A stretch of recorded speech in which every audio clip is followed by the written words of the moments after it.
बिस्मिल्लाहिर्रहमानिर्रहीम। मैं हूं उमर हयात खान और आप देख रहे हैं मेरा ऑफिशियल यूट्यूब चैनल। और आज जो है, अगर हम तारीख की बात करें तो 4 फरवरी है। शाबानुल मौज़म की आज 15 तारीख है और आज दिन है बुध का। और आज के वी लॉग में मेरे साथ मौजूद हैं मुर्तज़ा रॉय। और हमने गुज़िश्ता 2 दिन या 3 दिन कबल हमने एक वी लॉग किया था और उसमें हमने तफसीली तौर पर तहरीक लब्बैक के हवाले से बात की थी। कुछ अहम डेवलपमेंट्स हैं, उस हवाले से आज के वी लॉग में बात करेंगे। और आज के वी लॉग में जो सबसे इम्पॉर्टेंट हम जिस चीज़ पर बात करेंगे वो केस है जो रिट पिटीशन दायर की गई है सरवत फातिमा की जानिब से हाफिज साद रिजवी और हाफिज अनस रिजवी की बाजियाबी के लिए। अब मसला ये है कि हम अक्सर ये बात करते हैं कि हमारे जो ज़राए हैं वो इस बात की तस्दीक करते हैं कि हाफिज साद रिजवी और हाफिज अनस रिजवी जो है वो जिस मकाम पर भी मौजूद है वो महफूज है। अब जाहिर सी बात है कि कुछ लोग ये कहते हैं कि हमारा उनसे राब्ता नहीं हो पा रहा, तो ये भी एक यकीनी तौर पर बड़ा एक मखमसा बना हुआ है, बड़ा एक मामला बना हुआ है। लेकिन अब राब्ते अगर बहाल हो जाते हैं तो चीज़ें फिर डिस्क्लोज होना शुरू हो जाती हैं। तो इसीलिए राब्ते जो है अभी बहाल नहीं हो रहे जब तक मुज़ाकरात, बातचीत या दीगर मामलात तय नहीं हो जाते। लेकिन जो अब तक की बातचीत हुई है, जो अब तक की मुलाकातें हुई हैं, उसमें जो इम्पॉर्टेंट डेवलपमेंट्स हैं वो हम अब तक आपके सामने रख चुके हैं। लेकिन जो तहरीक लब्बैक के मुतालबात हैं उन पर भी संजीदगी से गौर हो रहा है।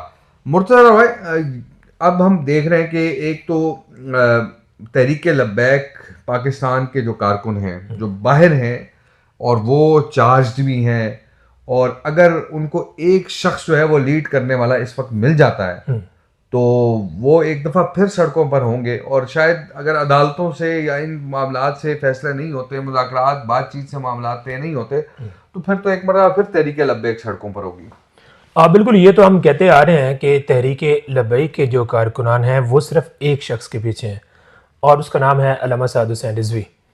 तो अल्लामा साद हुसैन रिजवी को अगर कुछ हो जाता है या उसको रिहा नहीं किया जाता तो उसका मतलब ये है कि जानबूझ के मुल्क में एक अनारकी का माहौल पैदा किया जाएगा, बदअमनी पैदा की जाएगी। क्योंकि आपने ये देखा कि सानिया मुरीद के एक ब्रूटल किस्म का सानिया था और तहरीक लब्बैक जैसी पार्टी के लिए मतलब कि उन्होंने सोचा नहीं था कि हमारे साथ अपने मुल्क में ऐसा हो जाएगा। लेकिन उसके बावजूद वो संभले एक हफ्ते के बाद और दोबारा चार्ज हुए और अब मिलियंस के अंदर वो ट्रेंड्स कर रहे हैं। नहीं, वो आपकी बात सही है कि ब्रूटैलिटी है, सब कुछ है, लेकिन मसला ये है कि हुकूमत का भी तो एक स्टांस है। हुकूमत ये कहती है कि किसी शख्स को या किसी भी जमात को, किसी पाकिस्तानी को कानून हाथ में लेने की इजाज़त नहीं। हुकूमत उन पर यह इल्ज़ाम लगाती है कि उन्होंने पहले फायरिंग की, उन्होंने पहले जो है वो सारा मामला किया, फिर उसके बाद हुकूमत ने एक्शन लिया। हुकूमत का तो मौक़िफ़ ये है। हम ये बात कर कर के थक गए हैं कि तहरीक लब्बैक ने कानून को हाथ में नहीं लिया था। आपको याद होगा कि 10 अक्टूबर का तहरीक लब्बैक ने ऐलान किया था, लेकिन 8 अक्टूबर को जामे मस्जिद रहमतुल्लाह आलमीन में क्या हुआ था? क्या वो खिलाफ वर्जी नहीं थी कि आपने जामे मस्जिद रहमतुल्लाह आलमीन पे आपने जाके दावा बोला और वहां पे आपने सीधी गोलियां मारी लोगों को? आपने वो वीडियोस देखी ना जी, वो किस तरह खून के फुआरे चल रहे थे लोगों के? तो वो क्या था? वो खिलाफ वर्जी क्या तहरीक लब्बैक ने की थी या तहरीक लब्बैक ने अपने लोगों को मारा? आपने ज़ाहिर है कि दावा बोला। उसके बाद ये मुज़ाकरात के लिए कितनी बार तहरीक लब्बैक ने कहा, लेकिन मुज़ाकरात के लिए वो तो आपकी बात सही है कि आखिरी वक्त तक जब मुरीद के कोऑपरेशन हो रहा था उससे पहले ही जो मुज़ाकरात की बातें हो रही थी, सरवर शाह सैफी ने वो तमाम मामलात भी बयान किए। यही तो हम सवाल कर रहे हैं कि इधर अभी तहरीक इंसाफ ने 8 फरवरी की कॉल दी हुई है। आपको याद है कि पिछले 1 महीने से उनसे मुज़ाकरात करने की कितनी कोशिशें हो रही हैं? बार बार उनको दावत दी जा रही है मुज़ाकरात की। आपने तहरीक लब्बैक को मुज़ाकरात की दावत क्यों? लेकिन तहरीक इंसाफ की जो 8 फरवरी की कॉल है, मुझे नहीं लगता कि खैबर पख्तूनख्वा के अलावा कहीं पे जो है वो हड़ताल या वो पहिया जाम या वो तमाम चीजें जो है वो कामयाब हो सके। वो एक बात अलग है कि वो कितने लोगों को निकालने में कामयाब हो जाते हैं। इस हवाले से देखें ना, हुकूमत का एक अलग दोहरा मेयार हम कह रहे हैं कि ये दोहरा मेयार क्यों है कि जब आप तहरीक इंसाफ के साथ मुज़ाकरात कर रहे हैं, उनको आप कह रहे हैं कि आप मुज़ाकरात करें, और तहरीक लब्बैक ने जब कॉल दी तो आपने दूसरे दिन आपने दावा बोल दिया। अब मैं आपको असल हकीकत बता देता हूँ कि जो हुकूमतें होती हैं उनका ये काम होता है कि वो लोगों को इंगेज करें।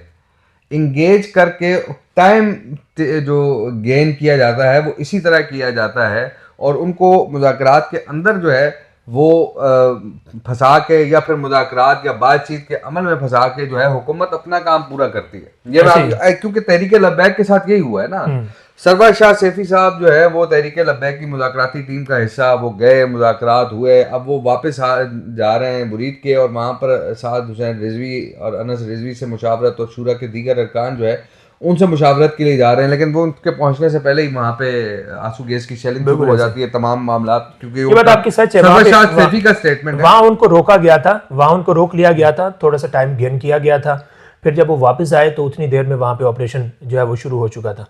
तो कहने का मतलब सारे ये जो गवर्नमेंट है वो अगर तहरीक इंसाफ से मुज़ाकरात की बात भी करती है तो वो टाइम गेन किया जाता है, लेकिन टाइम गेन के बाद भी मैं आपको ये भी बता दूं, देखिए तहरीक लब्बैक और तहरीक इंसाफ में बड़ा फर्क है। यह फर्क है, लेकिन आप जो दोहरा मेयार आपने अपनाया कि इन्होंने सिर्फ कॉल दी और आप मर रहे हैं कि वो हमारे साथ मुज़ाकरात की टेबल पे बैठे, और उससे पहले पहले ही जब इन्होंने कॉल दी महमूद अचकज़ई को फौरी तौर पे उन्होंने उधर अपोजिशन लीडर भी बना दिया, सेनेट में भी बन गया।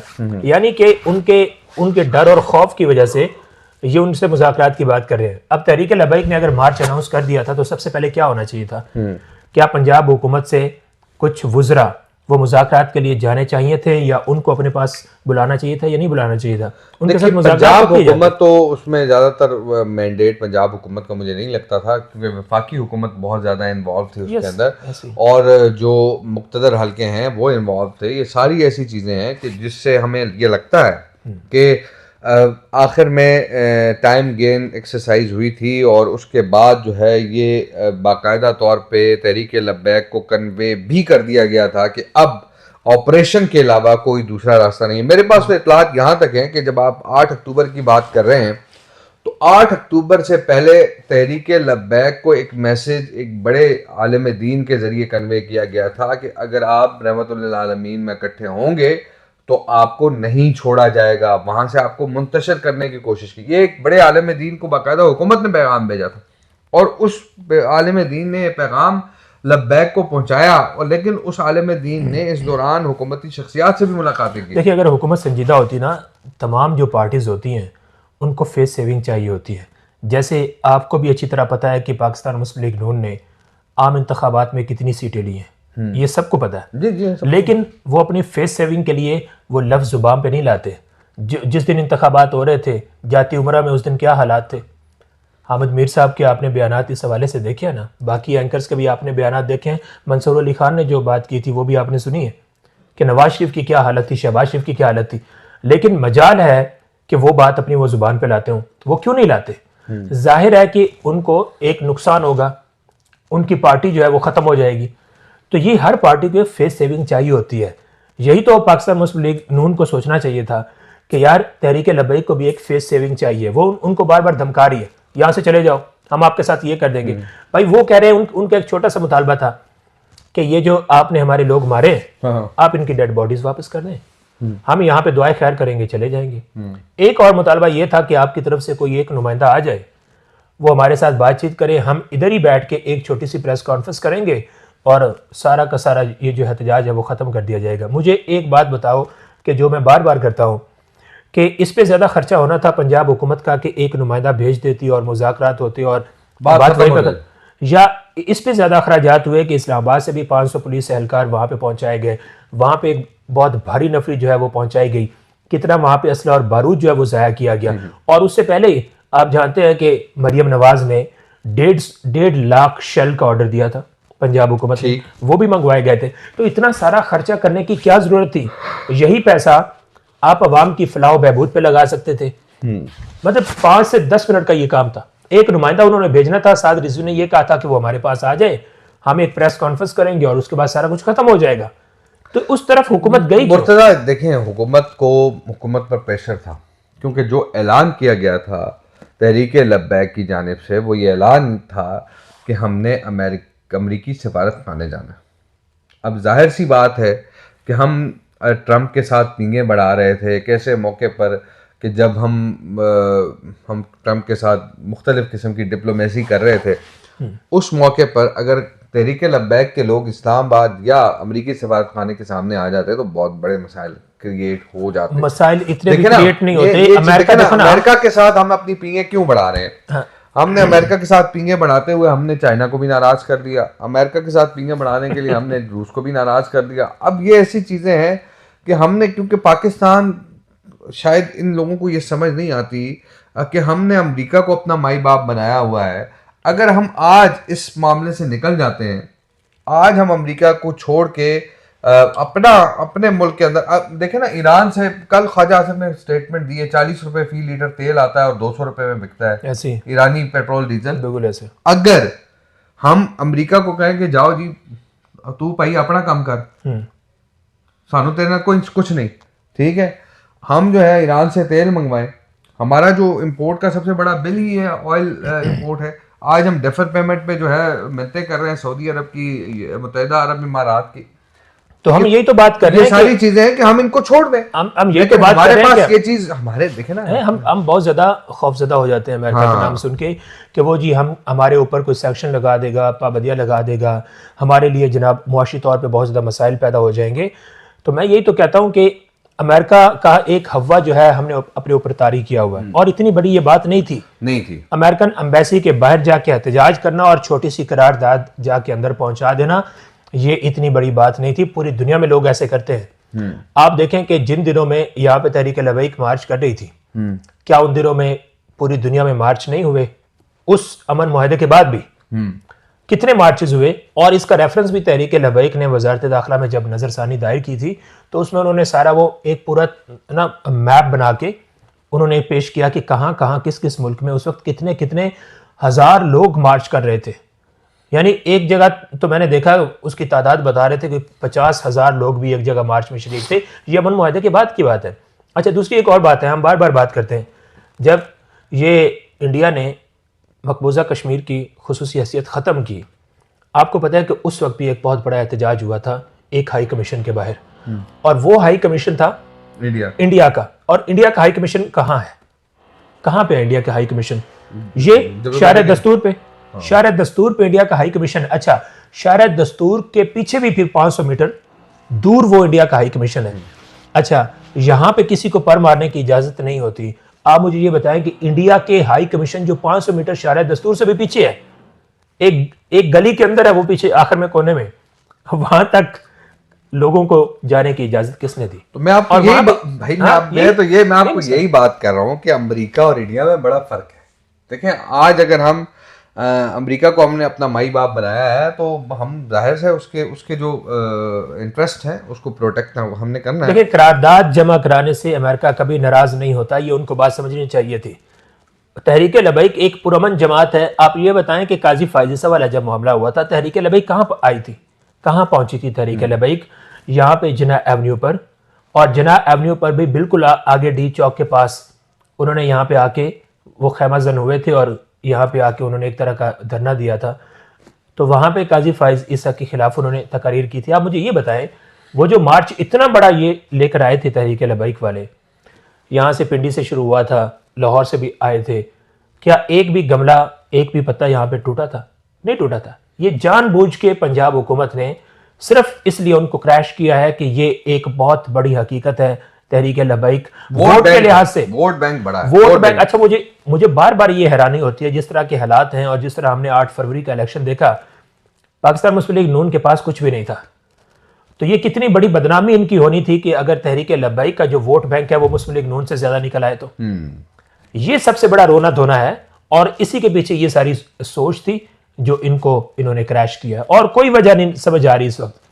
ये गजा का बहाना कि जी अमेरिका नाराज हो जाएगा, एम्बेसी का बहाना जी वो नाराज हो जाएंगे, ऐसा कोई बहाना नहीं था। उनको एक मौका चाहिए था, उनको एक मौका चाहिए था कि जब हमने तहरीक इंसाफ को पंजाब के अंदर क्रैश कर दिया है, ठीक है, तो हम इनको भी क्रैश कर दें, हमारे सामने कोई बोलने वाला नहीं। पंजाब में क्रैश करने की बात से मुझे याद आया, कल एक वीलॉग किया गोहर भट्ट ने। अच्छा, क्या कहेंगे उसमें? देखा आपने वो वीलॉग? मैंने कुछ देखा था जिसमें वो ये कह रहे थे कि तहरीक इंसाफ तो क्रैश नहीं कर सकी, इनको मुक्कू नहीं ठप सकी, तो इस बार ठप दिया गया। मतलब वो इतने वसूख से ये बात कर रहा था कि वो ये कह रहा था कि तहरीक लब्बैक को पीछे धकेल दिया गया है और मतलब अब तहरीक लब्बैक दोबारा उठ नहीं सकेगी, इस तरह की बात जो है वो जाहिर है। देखिए बात सुने, अभी तो सिर्फ 3 महीने हुए हैं, 3.5 महीने सानिया मुरीद को। जब इमरान खान की हुकूमत थी तो तहरीक लब्बैक के ऊपर बैन लगाया गया था। वो बैन ख़त्म होते होते 7 माह लगे थे। तो अभी तो कुछ भी हो सकता है, हम कुछ भी तवक्को कर नहीं, सकते मैं हैं। तो आपको ये बता रहा हूँ हाँ, क्योंकि जो मामला चल रहे हैं, जो बैकडोर में बातचीत चल रही है, उसमें तो बड़ी हौसला अफजा खबरें जो है वो सामने आ रही हैं और मोस्ट प्रोबेबली जो है वो ये जो मामला है और ख़ास तौर पर ये जो अब रिट पटिशन दायर होगी, देखिए कानूनी रास्ते जो है वो बताए जाते हैं, कानूनी रास्ते अपनाए जाते हैं, उन्हीं से मामला हल होते हैं। अब तहरीक लब्बैक के लोग जो है, जो FIR जिन पर दर्ज हैं, जो जो ये जियो टैगिंग, जियो फेंसिंग के जरिए जिनका पता है कि वो मुरीद के में थे, उनके नाम तो हैं, लेकिन वो लोग जो जिनके नाम FIRs में नहीं है, उनको तो छोड़ा जा रहा है, उनको तो पकड़ा नहीं, बल्कि उनकी जमानतें हो रही हैं। तो ये भी एक हौसला अफजा चीज़ें जो है वो सामने आ रही हैं। मुझे ऐसा लग रहा है कि जो तहरीक लब्बैक के कारकुनान दहशतगर्दी के मुकदमात में गिरफ्तार हैं, उनको जल्द से जल्द सज़ाएँ सुनाई जाएगी। यानी एक मिसाल कायम की जाएगी कि इनको सज़ाएँ हो चुकी हैं, तो दूसरी तरफ सजा होने, आपको पता है कि सजा होने के बाद जो है वो आपको आपकी जमानत भी हो सकती है। बिल्कुल हो सकती है, लेकिन उनको सज़ाएँ जो है वो सुनाई जाएंगी और सिर्फ एक डर और खौफ पैदा करने के एक लिए, प्रेसिडेंट बनाने के हाँ, लिए। कि जनाब कारकुनान जो है, आपको पता है कि तहरीक लब्बैक के साथ जो कारकुनान हैं इंतहाई गरीब घरों से ताल्लुक़ रखते हैं, हाँ बिल्कुल, मतलब इंतहाई मिडिल क्लास, हमारा लोअर वो क्लास, एक मिडिल क्लास वो तबका है एक जोश और जज्बे के साथ वो तहरीक लब्बैक के साथ वाबस्ता है। तो उनके लिए तो बहुत ज़्यादा मसाइल भी खड़े हो जाते हैं जब मुकदमात इस तरह बनते हैं।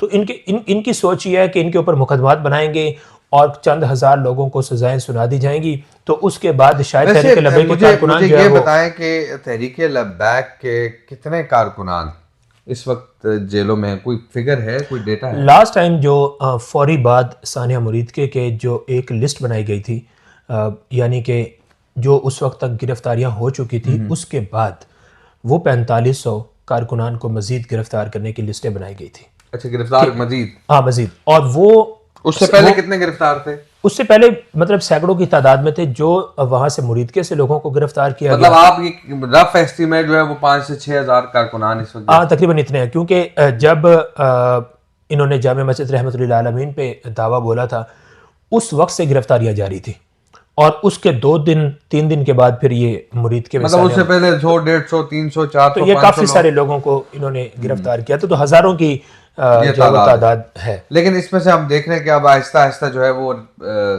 जमानतें भी मिल रही हैं, रिलीफ भी मिल रहा है, लेकिन कुछ लोग ये कह रहे हैं कि जिन लोगों को जमानतें मिली हैं उनको दोबारा अरेस्ट किया जा रहा है। ऐसी कोई इतला भी है? ऐसी बहुत सारी इतलात हैं, मुझे तो रोज़ाना जो है वो इस तरह की इतलात आती हैं कि ये जो गिरफ्तारियों का सिलसिला है ये अभी भी जारी है। आप तो कह रहे हैं ना कि जिनको रिहा कर दिया गया शायद उनको भी गिरफ्तार किया जा रहा है।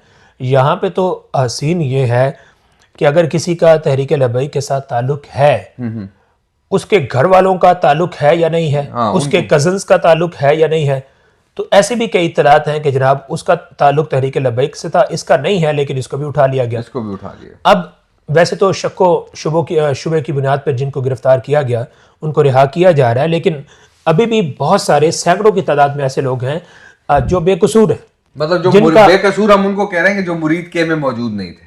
नहीं, वो मतलब गवर्नमेंट कसूरवार उनको कह रही है। नहीं, गवर्नमेंट कसूरवार उनको कह रही है जिनका ताल्लुक तहरीक लब्बैक के साथ है, मुरीद के में मौजूद। नहीं, गवर्नमेंट उनको भी कसूरवार ठहरा रही जिनका ताल्लुक तहरीक लब्बैक के साथ है। आप देखें ना, ये जो वहाँ पे एक मैंने कुछ दिन पहले ये वीलॉग किया साहिवाल में, वहाँ के उनके उम्मीदवार हैं, वो तो वहाँ पे नहीं थे मुरीदके में और उन्होंने 20,000 से ज्यादा वोट भी लिए थे, लेकिन उसको गिरफ्तार किया गया, फिर उसको छोड़ा गया, 15 दिन के बाद फिर उसको गिरफ्तार किया गया और उसको यही प्रेशराइज कर रहे हैं कि आप तहरीक लब्बैक छोड़ दें। कहने का मतलब यह है कि हुकूमत के नजदीक हर बंदा वो कसूरवार है जिसका ताल्लुक तहरीक लब्बैक के साथ है, और अगर वो तहरीक लब्बैक से ला ताल्लुकी का ऐलान कर दें तो फिर वो जनाब कसूरवार नहीं है। ये हुकूमत इस वक्त कर रही है। चलें जी, देखते हैं कि अब ये ऊंट किस करवट बैठता है और क्या यहाँ जो है मामला तय पाए जाते हैं या क्या होता है। लेकिन जो इस वक्त तक खबरें जो आ रही हैं, जो मुफ्ती मुनीब रहमान साहब की जो मुलाकात हुई थी वज़ीर दाखिला मोहसिन नकवी के साथ, फिर तलाल चौधरी और फिर तलाल चौधरी की सरबराही में एक कमेटी बनाई गई है अभी तक क्योंकि बाज़ाब्ता इसका कोई इजलास नहीं हो सका है, और एक मंडे को ये इजलास होना था, लेकिन ये जो हम देख रहे हैं कि इंटरनेशनल डेलीगेशंस के विजिट्स की वजह से इस पर बात या एक जो रस्मी इजलास है वो नहीं हो सका है। लेकिन मेरे ज़राए मुर्तज़ा रॉय ये कह रहे हैं कि बैक डोर जो है, गैर रस्मी तौर पर बातचीत जो है वो हो रही है और चीज़ों को सेटल डाउन करने की कोशिशें की जा रही हैं। क्योंकि देखें ना, अहले सुन्नत वल जमात एक पाकिस्तान का एक बड़ा तबका है, और उनके अंदर ये तशवीश पाई जाती है, और इस तशवीश को ज़ाहिर है गवर्नमेंट भी, क्योंकि मेजॉरिटी हम कह सकते हैं अहले सुन्नत वल जमात की है, तो वो इस तशवीश में मुब्तला है, तो ज़ाहिर है वो इसमें उलमा जो है हाँ, वो अपनी कोशिशें जारी रखे इसमें हुए अब ज़्यादा देर की नहीं जा सकती, क्योंकि जो प्रेशर डेवलप हो रहा है अहले सुन्नत व जमात की तरफ से, जो तमाम उलमा इकराम जो उस वक्त वक्ती तौर पे खामोश हो गए थे, उन्होंने अब आवाज़ उठाना शुरू कर दिया है, और वो इसको तहरीक लब्बैक के ख़िलाफ़ क्रैक डाउन नहीं समझ रहे हैं, बल्कि वो ये समझ रहे हैं कि पूरी अहले सुन्नत व जमात को क्रैश करने की कोशिश की जा रही है। तो वो अब आवाज़ें उठाना शुरू उन्होंने कर दी हैं। यहाँ तक कि जो तहरीक लब्बैक के बहुत सारे उलमा इकराम मुखालिफिन में से थे, उन्होंने भी बात करना शुरू कर दी है, और वो खुल के बात कर रहे हैं। तो ये हुकूमत के लिए सिचुएशन संभालना जो है वो बहुत मुश्किल हो जाएगी। प्रेशर लेकिन बहुत जाहिर है डेवलप होता जा रहा है। इसीलिए हुकूमत इन चीज़ों को समझती भी है, भांपती भी है, और शायद इंटेलिजेंस जो है वो इतनी तेज़ हो चुकी है कि वो बता देगी कि जनाब मामलात कहाँ किस तरफ जाने वाले हैं, और इसीलिए हुकूमत ने इंगेज किया है। अब देखें ना, मुफ्ती मुनीब रहमान साहब जो है वो एक बड़ा नाम है, और उनको इंगेज किया है, उनका वफ्द है, फिर कमेटी बन गई है, और लेकिन पाकिस्तान में ये कहा जाता है कि जिस मामले को लटकाना होता है वो देते कमेटी बना, लेकिन मैं ये ज़ाती तौर पे समझता हूँ, जिस तरह मुफ्ती मुनीब रहमान साहब ने एफर्ट्स कर रहे हैं। एफर्ट्स किए, उन्होंने ये भी कहा, मतलब उन्होंने पब्लिकली कह दिया कि इन्होंने वादा किया था हमसे दोबारा मिलने का, ये नहीं मिले। मैंने इसको कई बार मैसेजेस किए मोहसिन नकवी साहब को, लेकिन इन्होंने कोई जवाब नहीं दिया।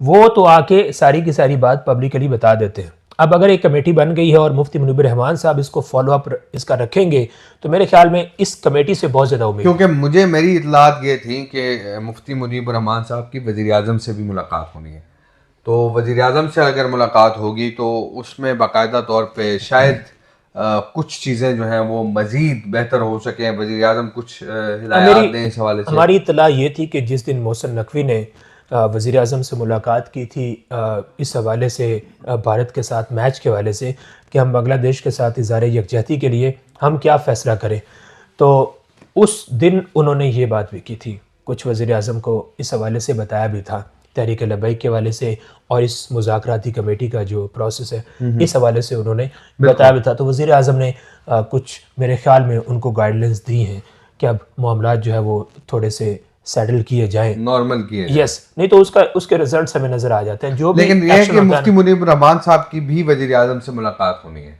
अच्छा, जी, ये मैं इस वजह से कह रहा हूँ कि मेरे पास ये इतला है कि शायद उनकी मुलाकात हो जाए, और उसमें मज़ीद जो है वो, और मुलाकात में मोहसिन नकवी भी होंगे, वज़ीर मुमलिकत दाखिला तलाल चौधरी भी होंगे, तो ये सारे लोग होंगे, तो जाहिर है मुलाकात हो सकती है। मेरे ख्याल में फिर ये मुलाकात हो भी जाएगी, क्योंकि मुफ्ती मुनीब रहमान साहब एक ऐसी शख्सियत है, तहरीक लब्बैक भी उनके ऊपर एतमाद करती है, और दूसरी तरफ हुकूमती साइड्स भी उनके ऊपर एतमाद करती हैं। लेकिन एक चीज़ मैं आपको बता दूँ, हाँ, देखें ना, कुछ चीज़ें ऐसी हैं कि हुकूमत के अंदर के लोग हैं, वो भी ये चाहते हैं कि ये मामला जो है वो जल्द अज जल्द सेटल हो।